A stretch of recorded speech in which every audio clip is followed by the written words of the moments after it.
G'day fellas and welcome to a casted game. We are here on Dry Arabia. Old Faithful, how great to be back on this map, and we've got ourselves a pretty good matchup today. A battle of the late game. Let's get to it, ladies and gentlemen. In the east side of the map in the colour teal, playing as the Byzantines, we've got Crackety here.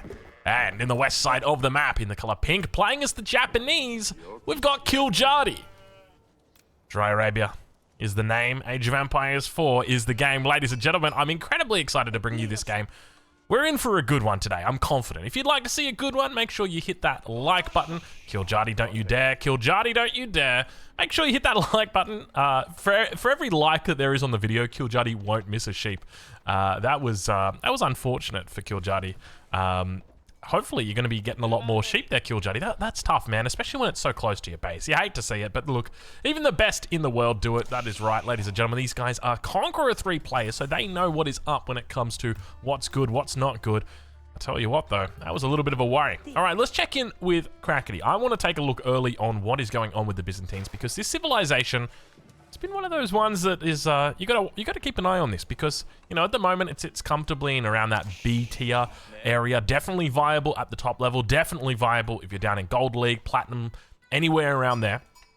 It is 100% going to be a viable civilization. The one thing to remember though, it is a complex civilization, but the devs have done well to streamline the civilization. One thing to note though is Crackety is not taking any of their words seriously, as he's already thrown down a very early mining camp on this stone outcropping, something that we thought, or at least I thought, that we would see the end of after the most recent patch. I said to myself, why do we need to have more than a single cistern in the Dark Age? It just doesn't seem reasonable.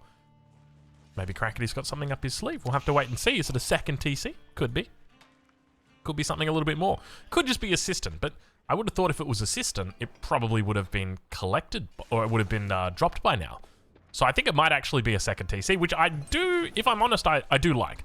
Keep in mind that for your early game macro, the less you can move your villages, the better. I'll try and word that better. The less that you move your villages is better for you. Nah, that's still terribly worded. You want to move your villages a little bit. Don't move them a lot, all right? If you're moving them around from resource to resource, it's not going to work out well for you, because they're spending all their time moving instead of all their time gathering. So the fact that he's got 2 villages out here on the stone really early is quite nice for him, because it means that hopefully he's not even going to have to move these villages off stone after the town center gets complete either, because they're going to be there just to be building up those cisterns eventually. But one thing to note, he's going to be getting in a whole bunch of stone from other sources as well. Keep in mind the Hippodrome has now come down. That's going to be another 32 stone that he's going to have in the bag. Any houses that get thrown down, a lumber camp, that's another 8 stone as well. So he's 100% geared up right now to be taking this bad boy all the way to the second TC. And I've got to be honest, I'm impressed. I like this opening. This is a really, really cute opening coming through from Crackety. And I call it cute just simply because, you know, in the good old days, we moved 5 villages out to stone. But Crackety, he's like, you know what? We're just keeping 2 on stone from the very beginning of the game, and we'll go from there. One thing to note, though, Hippodrome. I don't know how I feel about this. You know, back in the day, the Hippodrome, I used to consider it really good because it gave you so much power in the form of that special ability. Of course, we're talking about Triumph. But it feels like it's fallen off. Ever since the buffs to the Grand Winery just feels like the numero uno when it comes to it. And have a look at this macro. Look at this macro. Can you ask for better macro? 318 stone in the bank. You want to know how much he's going to have in the bank when this Imperial Hippodrome finishes? It is going to be... Hold on. It sounded like he dropped something. I thought I heard a building getting thrown down there. It's going to be 350 on the dot. That is impressive macro. Anyway, age up on the other side. Kura Storehouse coming through. No real surprise there. A landmark that we've seen many a time for the Japanese, and we'll witness many a time more. This landmark is very, very good. Definitely focuses on that sort of macro-oriented style. On the other side, the Hippodrome now about to come up. There we go. As Crackety reaches the feudal age. And that town center, you can see 350 stone. And look at this, he's moved 2 villages back out to stone. It's like, Crackety, did you not hear my TED talk earlier? It was specifically that you didn't have to move these villages in the first place. But I guess he just wanted to gather up that wood. And have a look how early that town center is. That was a 444 if I'm 100%. But to be honest, it kind of makes sense that he did that. He wanted these 2 villages to be gathering wood. Because to be honest, they just didn't need to do it. Kept the 2 villages on gold as well, or is at least moved out 2 villages over onto gold. So we'll be looking for a couple of upgrades here. Interesting decision to go TC on the berries rather than TC on the gold, but I guess it's a little bit closer to the front. He does have back gold as well. He's also got top gold, as opposed to top golf for all you golfers out there. I tell you what, I see the videos on YouTube of top golf, and there's a little part of me that gets jealous. It seems like such a fun atmosphere. I don't know if you guys have got top golf near where you are, but if you do, go check it out. I mean, if you're a golfer, you probably already have. And if you're not, you might have gone there socially. So anyway, you can just know that Drongo's a little bit jealous of you. The best driving ranges we've got in Australia. I mean, we've got some pretty good driving ranges down here in Australia, I'll be honest. It's quite nice. It's picturesque, you know, it's beautiful. It's not really, you're not really in the city so much. It's more like, hey, I'm going to go and have a hit over here by the creek. And you lost another ball. Anyway, looks like we've got the second system beginning to come up here for Crackety. He's done a good job of keeping these guys in line, which means that he won't have to do any kind of diagonal shenanigans, which is, you know, never something that you want to do when it comes to the system. And you can see it's going to be beautifully positioned here. We'll check back in over on that west side, as it looks like it's going to be a fast castle coming through for Kiljardi. And of course there is. Why wouldn't there be? The fast castle is undeniably the best Japanese strategy at the moment. It was definitely 2TC for a while back there, but people have worked out, you know, I can go fast castle, I can get my floating gate up, I can throw in my very first, I was going to say aqueduct. That's not what I'm looking for.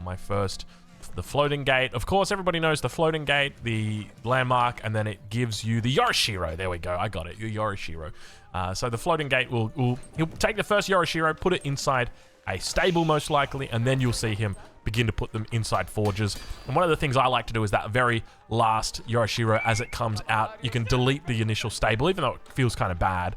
You delete it, and then you can throw it into a forge. So you've actually got a little bit more gold generation and a little less production. But at that point, you know, you're talking 6 minutes after the landmark's gone up. You've got a little bit of a better position.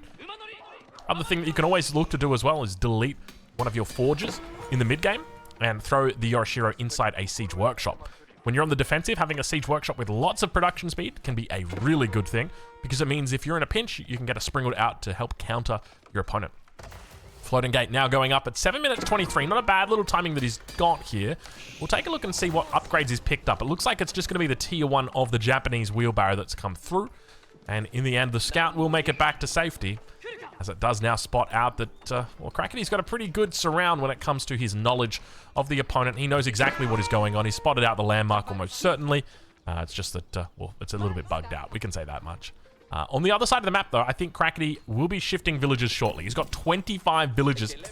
Oh, I think is he going to go for a little bit of a sell right here? I think that's what we've got. Okay, so this is something that we did quite a while ago. I theory crafted it with Kanoki, and then obviously it all gets shared with Crackety because those two are really good friends.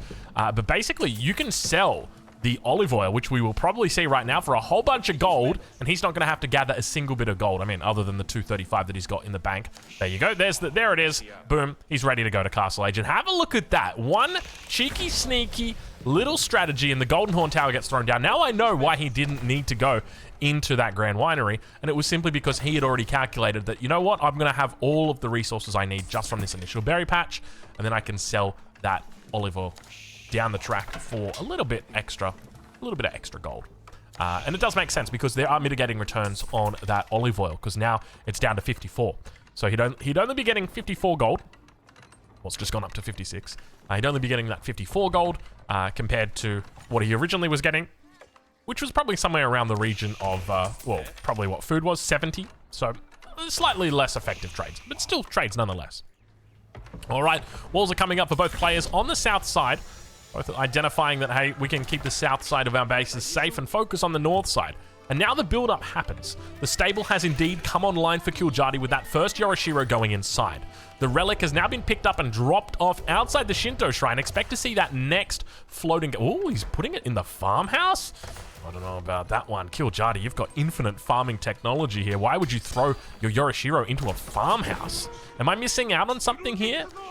Is this like the time that Donati put 2,000 food into his guild hall, and I'm like, what is this idiot doing? And then he clicked Imperial Age, and I was like, oh, that's what he's doing. Don't tell me it's like that time again, because I hope that it's not. Horsemen will be able to find a Shinto priest, and we do see Triumph. He's going to be popped in the meantime just to get a little bit of extra damage onto the Shinto priest, and he should be able to find the kill. Won't attempt a Walla because he won't have time, unfortunately. And now that Horseman, with its extra little bit of damage, is very thankful, because you can see it might not seem like a lot, but that extra 4 damage most likely made that kill right there, because it was extra damage. I think there's a little bit that gets passed onto the scout as well.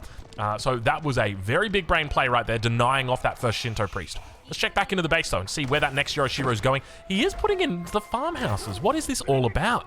Why would you go into the farmhouse instead of into the forge? So that's going to trickle him in 75 food every minute. But why though? Is he going for like is he not wanting to make farms today?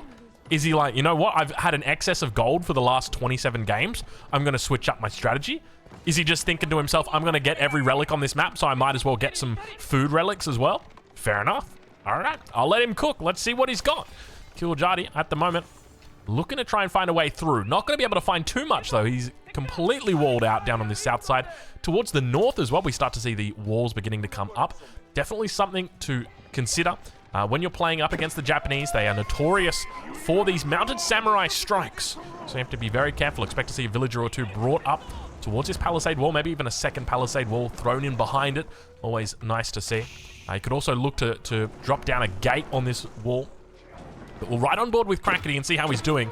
As at this stage of the game, it doesn't look like any archers have been produced, which means that you're not going to have any crossbows shooting over the top. Look, one villager will go down. I don't think Crackety's realized. Second villager will go down as well. Third villager, not going to be the way. Very well done by Kiljadi to recognize that. Now, keep in mind, Crackety's on 2 TC, and he's up against a 1 TC opponent here. He's already built up a 17 villager lead, which is kind of crazy when you think about how quickly he was up to the castle age after his opponent. He's still challenging relics at this stage. He's denied out one of the Shinto priests. We know that he's got the monastery out here.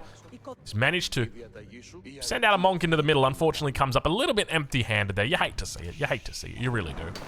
But slowly and steadily working down the palisade wall. I'm surprised not to see that second layer thrown in. It normally is the easiest way to deal with something like this. Meanwhile, you've got your crossbows coming out at mass production speed. Level 4 cistern about to come through as well. Crackety looking very solid so far when it comes to the economy in this early game. I guess realistically we're about at the 12-minute mark, so I can switch it over to food per minute and gold per minute and wood per minute. I guess technically stone per minute, and if you want to be, a completionist, olive oil per minute. But that villager, oh, you can see he wants it. Second villager does come out. He's going to be able to get it. Oh, it's going to get close. Take a look at this. If he's able to break the wall down, which, it's going to be just seconds away. Unfortunately, the palisade wall stays up there, and Kiljadi comes out empty-handed. Well, with the exception of all the wood that he's forced the opponent to spend on that wall. Very good timing there by the Lamentonite.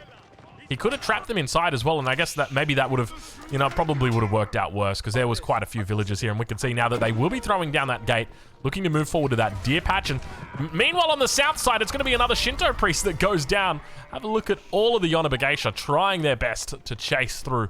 But I think, if I remember correctly, these guys actually have the same speed. Yeah, they do too. Look at that. Cataphract chasing an Onabageisha chasing a Cataphract. I wonder who wins this fight. I'll be honest, I didn't wonder. I kind of knew who was going to win that fight. How many Cataphracts, or how many Onabageisha could a Cataphract actually take? I'm going to go with like 3, probably? Yeah, maybe like 2.5. I'll go with 2.5. It depends. What's the upgrades? If we're talking like full upgrade, oh, that might be good. Oh, it was very close. Unfortunately, not going to happen today. Kiljadi striking towards that relic successfully. Now looking to chase away Okeshik. It looks like it will be that Western contract. Is it the Western? No, Eastern contract. The Western contract's the longbows. It will be the Eastern contract that he's going to pick up here today. Takes down that last Keshik. Cataphract still trying to find a way through that wall on the south side. Was successful in denying or delaying that Cataphract, but the numbers are starting to increase. And have a look at this. You've got a very gold-heavy unit composition that is coming out here. Mounted Samurai together with the Onabageisha. I mean, I say it's gold-heavy. It's pretty gold-heavy. Except there's a lot of Bageisha here. In fact, there's a huge amount of Bageisha here. I've just realized he's on 38 Bageisha. Because I guess when you think about it, right, it makes sense to be going into this unit. What's the number one combo you see in top level games? It's Spearman Crossbow. And Spearman Crossbow gets absolutely destroyed by Ayyubids. Now, fortunately, Crackety's realized, and he started making a whole bunch of archers. And it's going to take time, but he will eventually get them up there. Hopefully this bad boy's on production. It is on production. There's no keep on this front line, unfortunately.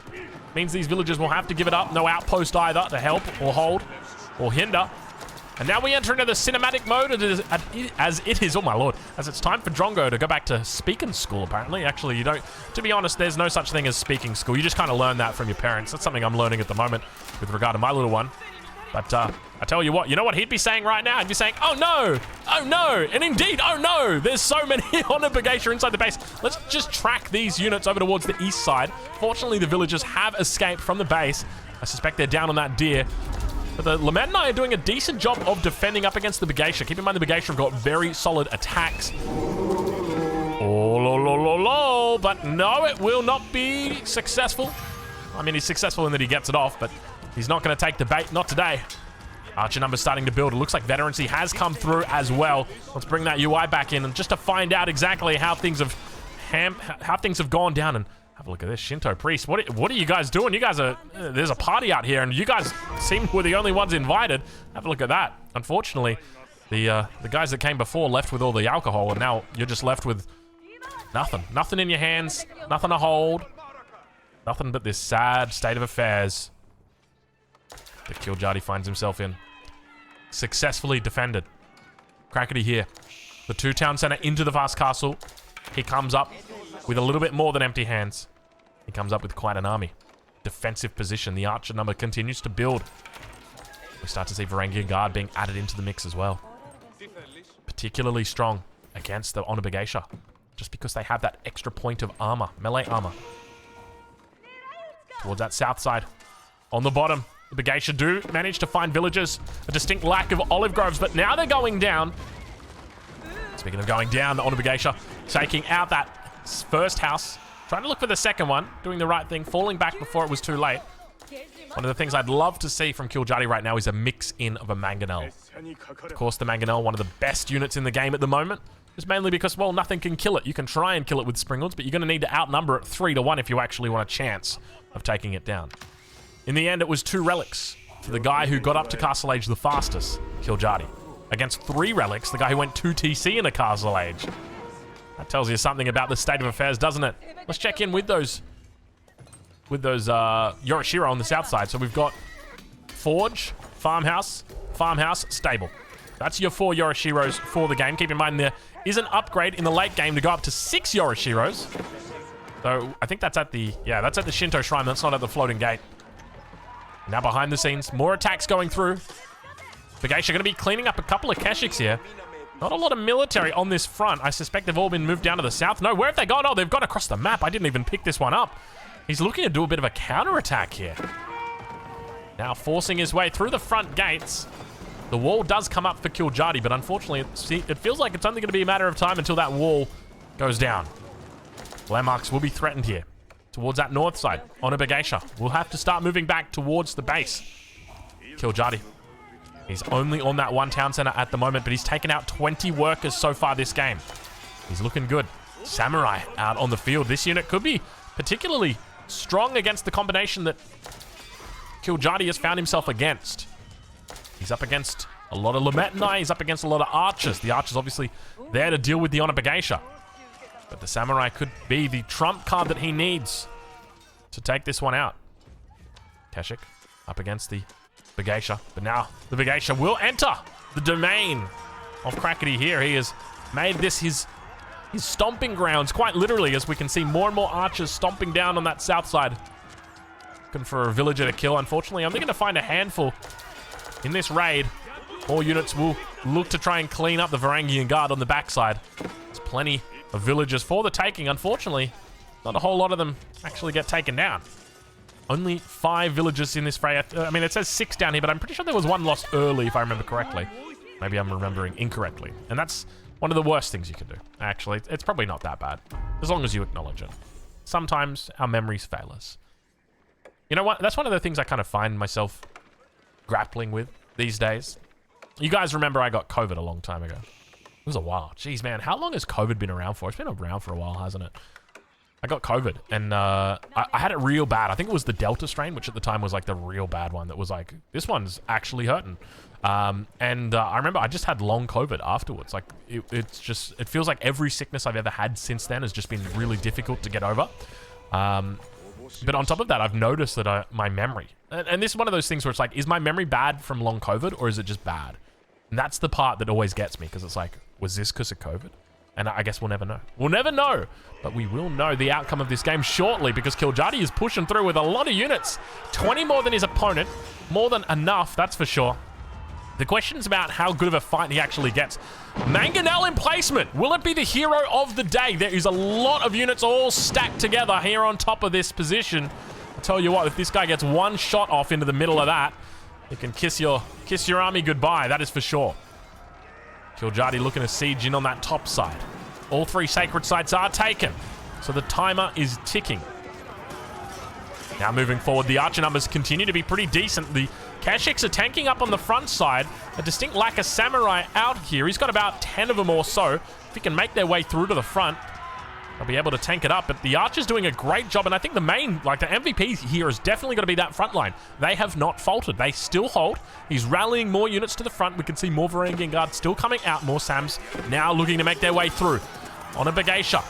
Need assistance. And there they are, the samurai now looking to try and take control of the game. I'm suspecting they've got their Rodachis in, and now the samurai make their way towards that backline. And finally, now it is time. Killjadi says it's time to sweep in and take this game by storm. Looks like the Bannerman has gone down together with his banner. Gets himself a little bit of a barracks there. Yeah, I'll take the barracks. Don't mind me. Takes the barracks. Walks away. But you can really feel that right now, the one thing he needs, it's not a Mangonel in placement, it's a Mangonel himself. A single Mangonel coming out for Killjadi would have changed this game completely. Would have meant you could push up against these archers. Your only real issue would have been this Mangonel outpost. But of course, the battering rams that are coming out now for the Japanese are looking to make short work of that. Have we got any siege coming out across here? It doesn't look like it, and I feel like this is such a huge mistake from Killjadi.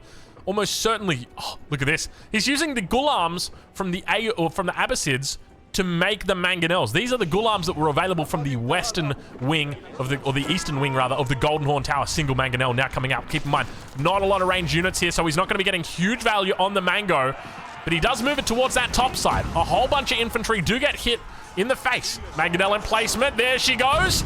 Decent shot. Doesn't break the deflective armor just quite yet, but it looks like the surround is decent. He is completely surrounded. Villagers get pulled to the battering rams on the north side. The Varangian Guard, together with the Gulams, fight hand in hand against the Japanese invaders. But towards that top side, you can see just how much work the samurais are able to do here, cleaning up completely that archer ball. And now all of a sudden, you've got more units coming in on the backside. I don't even know where these guys came from. More mangoes. It looks like a little bit of friendly fire there on the mining camp. But still, we see those Japanese samurai doing a decent job of cleaning it all up, and Crackety's got to head back to the drawing board. He's got to think to himself, what unit should I make? What deals with these samurais effectively? How am I possibly going to deal with this? And you got two answers, baby. Number one, the cataphract. Number two, the crossbow. You got to be very bold to go for the crossbow at a stage like this, though. And even going into a cataphract, it could mean that your opponent easily mixes in a couple of spearmen, and your days are numbered. That is for sure. So you have to be very careful about which decision you make here. Which way will you go? Will you follow the way of the crossbow? Will you go the road of the cataphract? And it looks like he will be going for the crossbows. We see 3 of them now online. Slowly but steadily, the numbers will begin to build here for him. Keep in mind, the economy behind this is significant. He's got 104 villagers. But keep in mind, there are a couple of factors in play for Killjadi. He's got 3 sacred sites, which are ticking. 6 minutes and 40 seconds to be exact. But there's also in play a number of Yorishiro that are going to be helping him out. On the other side, though, Crackety, in addition to those villagers, has things like the Golden Horn Tower working in his favor. Not to mention the level 4 cistern network, which is buffing up all those villagers. The extra gathering rate that they've got because of that olive oil. 351. In fact, let's compare the pair right now and see where these two are at. You're talking about 2,500, looks like 3,500, 3,700 for Crackety here, compared to Kiljardi, who's sitting on pretty close to that, actually. That is an impressive economy that he has got going for himself right now. Beautiful farming economy. Getting some... He's going for the Shogunate Castle, in fact. So hold your horses, because if you thought that that was the final blow, it ain't even started yet. That is going to be an impressive economy, an extra 25% on top of his existing 2,300 food a minute. So you might be talking about 24, 2,500-ish, somewhere in that region. Remember, you might think 25% of that is 500 food a minute. That is not the case. It's 25% on top of the upgrades he's already got. He's already got 50%. So you're only throwing that 25% on top to go from 50 to 75. So it's not as big, that final level, but it's still big. Don't worry. Despite what they say, it's still big. I believe you. Anyway, we got ourselves... Have a look at this. 90 military population for Kiljardi now against 38 for Crackety here. Oh, things are starting to get a little bit sour here. No mangonels out yet. Keep that in mind. Crackety, fight of his life. He is trying his best to hold on. Down towards the south side. He's under pressure. Multiple angles of attack now coming through. We enter into the cinematic mode once again, which could be the final time as Crackety is under pressure. All three relics at the front of the base. Don't expect it, but expect it. There could be religious units here any second. Crackety, Varangian guards together with the crossbows. Keep in mind, there's no mangoes here to deal with these crossbows underneath. Well, where are all the crossbows? Hold on, the Varangian guard not looking too bad all of a sudden. Still outnumbered by an absolute country mile. How does he hold on this? I don't think there's any way that he doesn't. Reinforcements continue to come through. Maybe if a relic gets picked up and a Wallalol happens, a mangonel emplacement, double mangonel emplacement. Okay, all right. I see the dream, I see the vision. Keep it together, Crackety, keep it alive. Tries his hardest. Holding it above water, but we hear attacks behind the scenes. You know what that means? It means his opponent's gotten in behind the walls, and it's only a matter of time until things go from bad to worse. I can't help but feel like Crackety needed to throw in just a couple more crossbows, but unfortunately, he is starting to suffer. You can really feel it. More units on that north side. Crackety now. Villagers going down. You can see just how bad things are getting. It looks like another mango emplacement will be coming through, but he's starting to come out of this. Keep in mind, he had plenty of villagers online, so it means you've got plenty of villagers to lose. But you hate losing them. Mangonel emplacements are coming through. There they are. They've arrived. Is that it? What was that? Was that Imperial Age? Was that surrender? I don't even know what it was. It was a New Age. Kiljardi's Imperial Age towards the front of the base. We've got the Taganashima gunsmith. Expect the worst, ladies and gentlemen, as Crackety here has not even heard the end of it by the looks of it. As, well, Kiljardi is now in the Imperial Age. Well, hold your horses. Hold on, Drongo. Hold on a minute. What do we got here? Have a look at this. He's up 12 military population. Don't you love these games? I tell you what, some games you watch and they're so one-sided, and some games you see them and it's just like, it is a seesaw. On one side, you got the Kansas City Chiefs, and the other side, you got your... Oh, let's not talk about what happened, all right? I know, all you San Francisco fans are just going to be so sad after the way it went down like that, but Ozutsu are out, baby. Let's hear. Oh, you love to hear that sound. And now he's struggling. Oh, now he's really struggling. Have a look at this up the rear. The Varangian guards are here, looking to try and find a way through. The Shinto priest is going to go down. The Varangian guards have had enough of him. Taganashima gunsmith pumping out Ozutsu towards the bankside. The numbers are starting to build here. And Crackety is looking to try and make his way through. Military numbers. Pretty even Stevens. Ozutsu get a lot of damage in on that backside. He needs to pull units towards the Ozutsu. He needs to take them out. He can't just let this front line just be happily taking him out. And now Crackety. Is he heading back to the drawing board? Where's he going? He's going Imperial Age himself. He was pushing while he was going to go Imperial Age. Crackety here making a huge mistake. He just bought himself plenty of time. Imperial Age, what would have that bought him realistically? Maybe cannon emplacements? But even then, cannon emplacements are kind of... I mean, cannon emplacements make sense. Palatine School's going to come in. What does he want from the Palatine School? I mean, I can see the vision, but is it Cataphracts? Is it Lametanai? Lametanai don't make sense. You're up against the Samurai with their 25 damage against infantry.